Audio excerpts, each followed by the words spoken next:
Hey Waffle Gang, I do hope you are well. My name is Mark and today we're checking out some more Reddit stories, and if you do love a Reddit story, why not consider and like, subscribe, maybe that notification bell too, and let's crack on with today's first story. Much love guys. Now today's first story comes from the Am I the Arsehole Here subreddit from a throwaway account who says, would I be the arsehole here for demoting my bridesmaid 2 weeks before the wedding?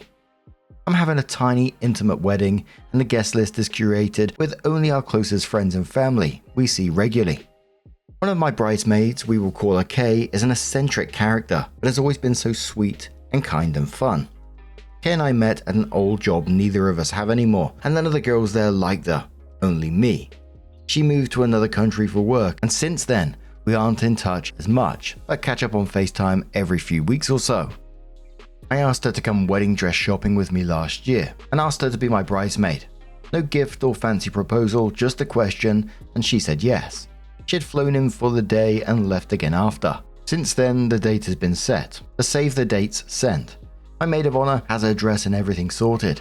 Kay complains that she doesn't like the colors, so I say she can have a different color. Kay lives and works abroad, so she can't really come to any other social stuff, and that's fine. Kay has repeatedly told me she wants to bring a +1. This is an intimate wedding, so I declined since she wasn't even seeing anyone. She has a history of being a tiny bit eager to date and ignores amber flags, so yeah. Fast forward to today. It's 2 weeks to the wedding. I call Kay for a catch up and discover she still hasn't got a dress. I've offered to pay. She hadn't bought plane tickets yet to even attend the wedding. I didn't say anything on the phone. We talked about other stuff which led to another upsetting conversation about her disagreeing with feminism, but that's another matter. This wedding has kicked my butt. It's so stressful and this nearly broke my resolve. I got home and told my fiance, and he's livid and doesn't want her there, but she's my friend. I messaged her to ask her why she's left at last minute, and that it's upset me and makes me feel like she doesn't care. Kay replied that she can't cope with complaints right now and that I'm stressing over things I can't control, then said, with respect, don't make drama, good night. I'm mortified and don't know what to do. Should I remove her as a bridesmaid and potentially lose a friend? Absolutely be done with that shit. At this point, Kay's just demoted herself 2 weeks before the wedding and she hasn't bought a dress, hasn't booked flights and has been arguing over colours. Yeah, bollocks to that. Weddings are already stressful enough without having to deal with one of your bridesmaids acting like you're the one who's being unreasonable. And I think I would simply turn around at this point, stop chasing her and simply say, sounds like being a bridesmaid isn't going to work out, so I'll just make some other arrangements and just leave it at that. The commenter says, yes, remove her. Just tell her that you're sorry that your wedding requirements stressed her out and you feel it's best for everyone if she does not attend your wedding since you cannot accommodate a +1. Do this ASAP right now before she buys a dress. Commenter says it doesn't sound like she's that much of a friend. A real friend would not have waited until 2 weeks before the wedding to buy a dress and book plane tickets. I bet she doesn't even want to come but is making you be the bad guy. Another commenter says honestly she's not much of a friend. I insisted bridesmaid stepped down a month before my wedding and she felt she needed to tell me how unhappy she was with me, my future husband, who I'm still married to 3+ decades later. That I didn't deserve such a nice wedding. She didn't like the dresses, didn't want to come to the showers, that she was only invited to one by the way, and that I should pay for her hotel room as she wouldn't be attending with a boyfriend that she would have made to pay. The list went on and on. When I told her to step down, she tried to backpedal. She really just wanted to make me miserable on my wedding day. We're no longer friends. Oddworth says sounds like she either doesn't want to come or can't afford to. I know you said you were paying for some of it. Your friendship probably won't survive either way. I'd suggest she come just as a guest. By the way, I think not allowing +1s for your besties is poor form, but that's just my opinion. Opie replies saying she works a high-paying job and travels a lot, so it's not money. As for a +1, it's an intimate wedding, only 20 guests of people we know very well. She wants a +1, but isn't even seeing anybody, so I don't want a stranger she matches with the day before at my wedding. If she has a partner, it would be different. The OP does come in with her update and says, this was the original post and most of you said I should tell her not to come or wait for her to flake. I was still pretty upset by her original reply to me about making drama and not having the energy for my complaints, and fueled by Reddit, I finally messaged her back. I told her not to worry about buying a dress or a plane ticket and to not worry about coming either. My fiance and I were upset by it all and wished her a good summer and apologized for causing her any drama. Thank you to the multiple Redditors who suggested wording for the reply, as I did borrow a bit. Her reply cemented my point, and I can sleep easily. She said she was not expecting me to be so emotional, especially since the fuss was about a dress. She said she wasn't upset and wished me well, and said she's had a bad couple of months. She told me I was choosing a dress over a human and said she wouldn't fight me. Said she bought my wedding gift last year and wished my fiance and I to be blessed by God. Then that her heart was free of guilt. I think she missed the point by quite a mile, as this wasn't about a dress at all, but the utter lack of care or even a single sorry when I said I was upset by it. All in all, it's handled and it didn't turn nasty. The wedding is still 2 weeks away, but I don't think much will come of this. Thank you for all your comments. After that, it kind of felt like she didn't want to come anyway, because she's almost like sort of leapt at the disinvite, but also at the same time trying to turn it back around on OP so they don't feel guilty themselves. But what do you guys make of this situation? Let us know your thoughts down in the comments below, and let's move on to another story. Now, our next story was posted 3 years ago, but it has an update this year that says, am I the arsehole for being upset that my fiance chose to fantasize over another woman right before seeing me? Me, 25 female, and my fiance, 28 male, have been together for 5 years. We had a bit of a dry spell in the bedroom early this year, which we've both actively been working on, and things in our sex life have never been better. A few weeks ago, he told me that he wanted me to make more of an effort in the bedroom, and admittedly I was lacking, so I've been making an effort to do that, happily. Last night I tried to initiate, but he said, I'm tired, we can make some time tomorrow. I fully respect that, and we cuddled up and went to sleep. No issues here. Tonight my partner phoned me for the end of the day, hi-ho. I told him I'd call him again when I'm leaving work to meet him. So about half an hour later, I called him to let him know that I was on the way. When I arrived, I tried to make a move on him.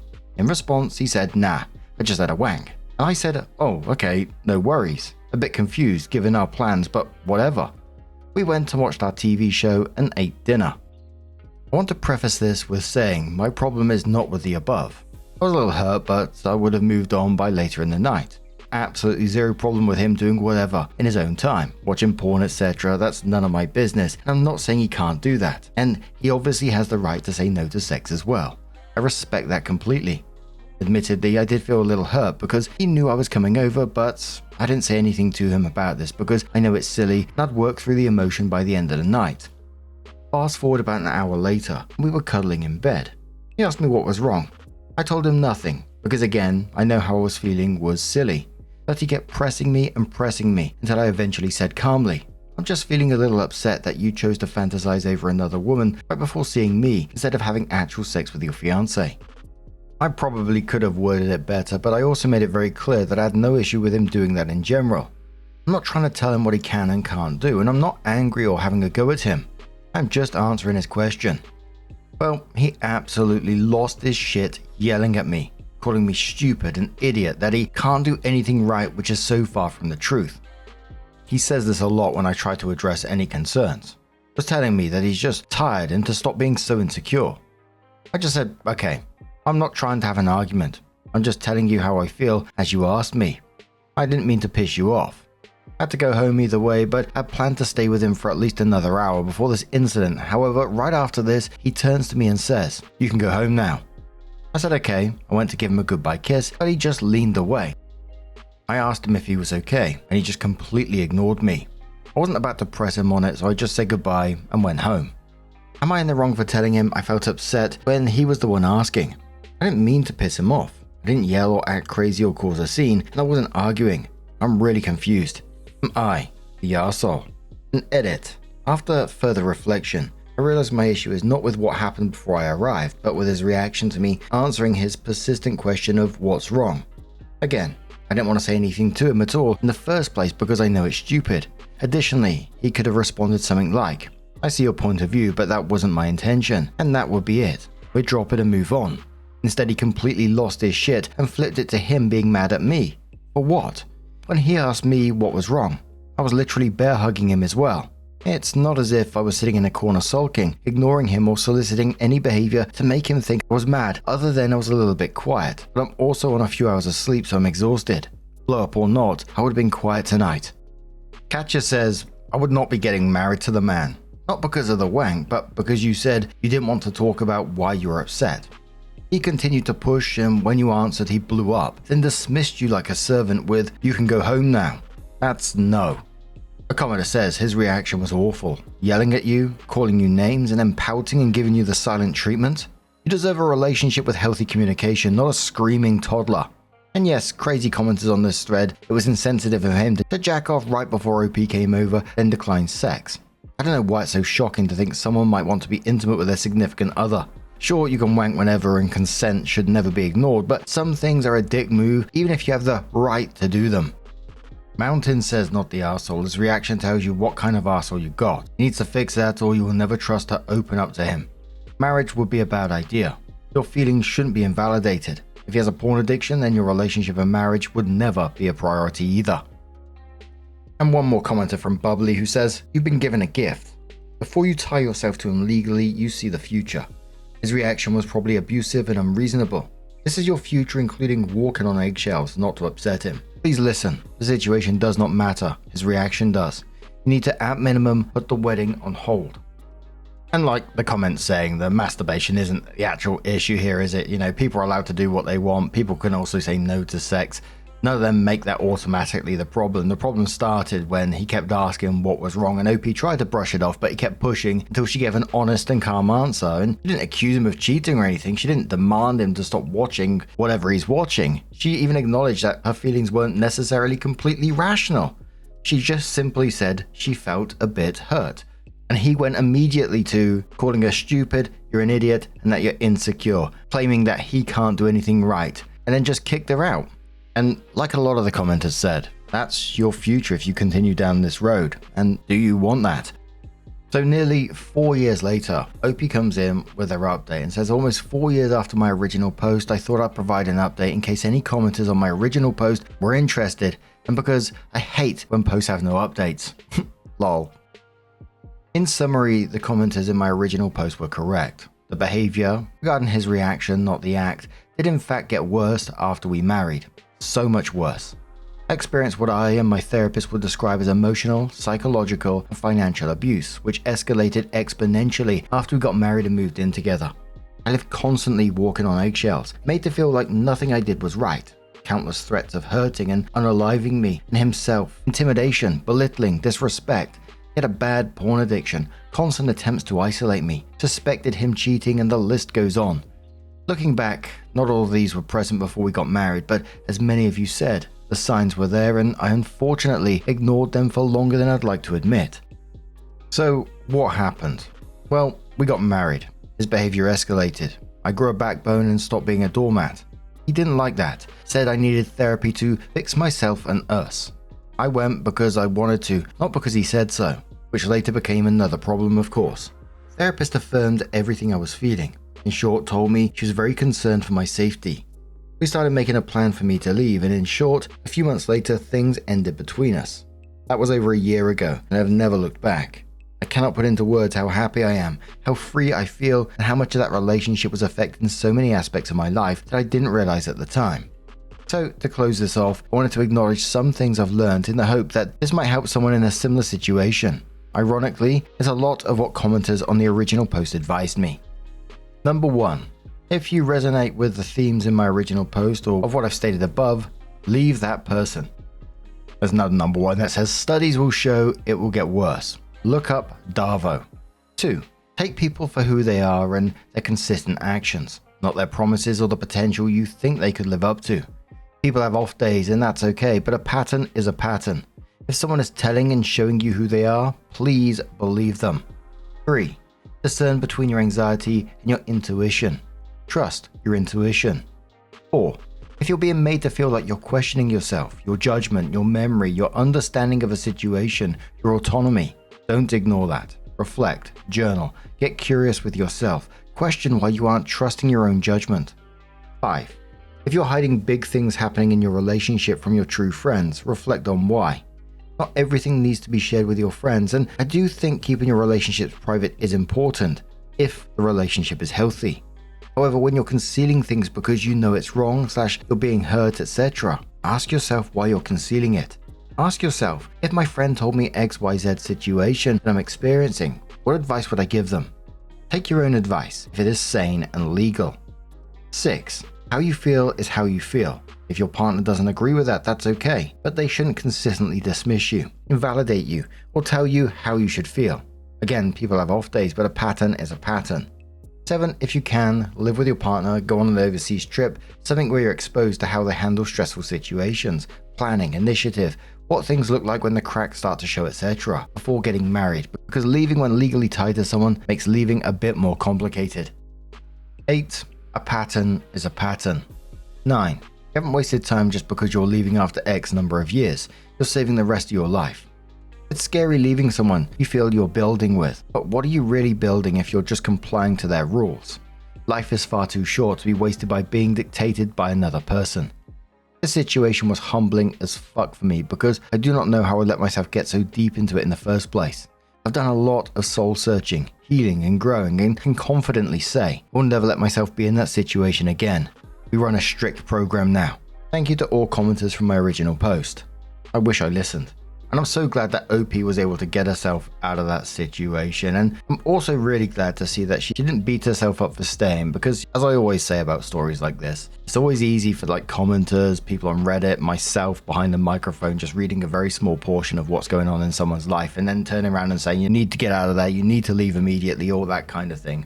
Of course, it's good advice and something that should happen, but much harder when you're the one in the relationship and the behavior escalates gradually. It doesn't go from 0 to 100 like that. It creeps in over time. Now, abusive relationships often don't start with threats and isolation. They start with smaller moments where you're questioning your own feelings, and then walking on eggshells becomes normal.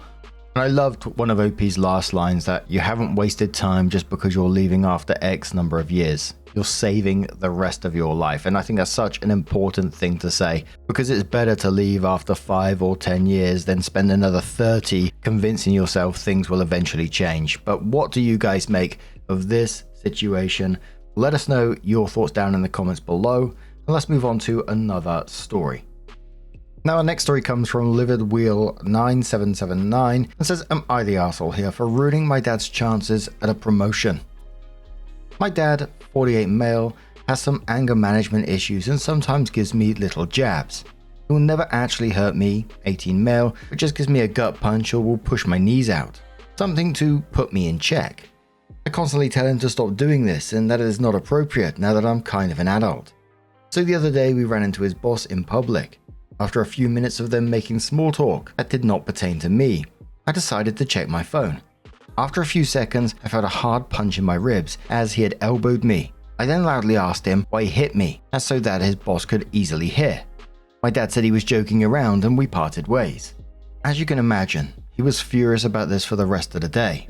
I now found out that when he went in for work today, corporate decided his character wasn't the right fit for a promotion they were seriously considering him for because of the incident with me. Did I take it too far? I mean, OP didn't actually ruin his dad's promotion, did he? His dad ruined his own promotion. All OP did was ask us, why did you hit me? He didn't exaggerate or lie or make up any bullshit. He just described exactly what happened. And I think that's probably what the boss realized. A commenter says abuse is abuse, and brushing abuse off as we were just joking around doesn't change the fact there's abuse. It in fact makes him not the right candidate for many things, including being a good parent or person overall. So not the arsehole. If he does that to you, can you imagine how he treats his ESO or other siblings if you have them? Red flags, and good luck. Commenter says your dad is an abusive ass. Highly unlikely his promotion depended on that interaction. Far more likely he's using you as a scapegoat. In the highly unlikely event it did happen on that interaction, then it's on him for being an abusive ass. Did I mention your dad is an abusive ass? And one more comment that says you did nothing wrong and you're most definitely not responsible for your dad's character, or lack thereof. That is 100% on your dad, as is his mispromotion. It concerns me that you even asked this, so I'll overemphasize that. Despite what your dad might say to you, you're not responsible for your father's behavior. You can't control that or any consequences from it. That is 100% on him. Please do not let him tell you differently.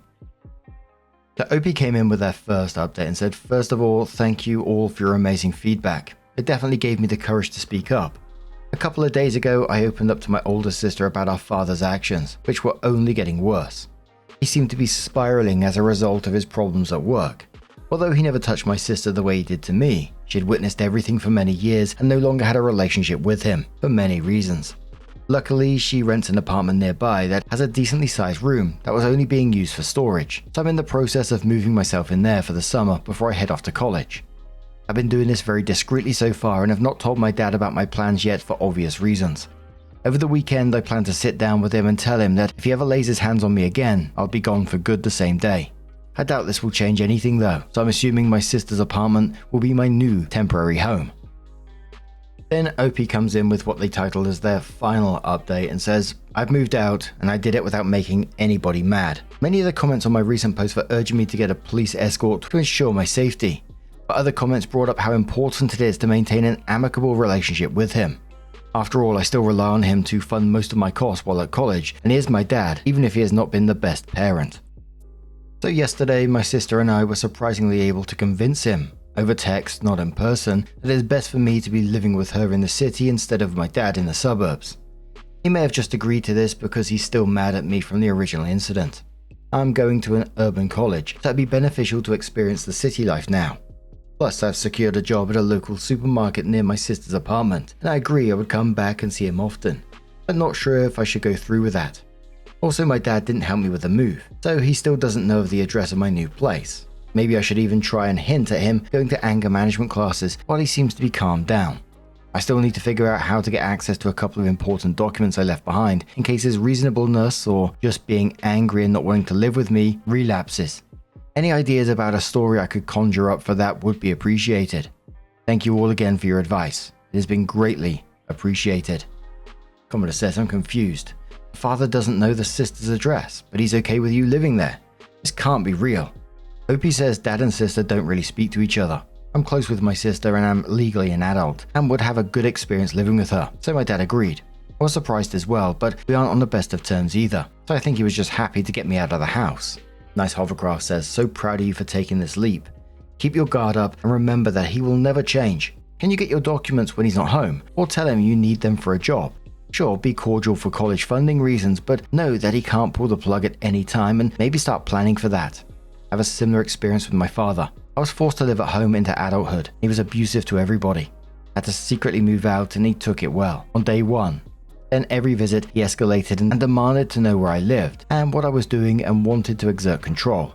Finally one day, only 6 months after I moved out, when I was visiting, he attacked me with a metal chair and I ran away and never went back. It's been 10 years since then. He never stopped. Eventually my brother had to cut off contact to protect his children, and my mother soon thereafter had to flee to save her life. Abusers never change. Just be ready for it." And one more commenter who says, "Get your documents ASAP. You need them plain and simple. School and work require copies." I'm super glad that OP was able to get out of that situation. I'm slightly worried that they still have to go back for documents, of course, because we've seen it in previous stories, and I don't know if it happened in this one, of course, but abusive parents who are losing control can sometimes become just unpredictable very quickly. And OP hoping that anger management or something like that might help it. I wouldn't count on anger management fixing this, because this wasn't just a man who occasionally lost his temper or anything like that. He had a pattern of physically, quoting, putting his son in check whenever he felt like it. That's about control as much as it is anger as well. But hopefully this distance gives OP some peace while they're at college, and if they eventually decide that seeing him often isn't healthy, they shouldn't feel guilty about changing that plan. Because OP just needs to look after their own peace in the end and stay out of that kind of situation. But what do you guys make of this situation? Let us know your thoughts down in the comments below. And just a huge thank you for being here today, getting involved in the stories, your love, your support, your time. It always means the absolute world to me. So thank you so much for taking your time to be here today. It is truly and really appreciated. And I will see you in the next one. Take care and much love.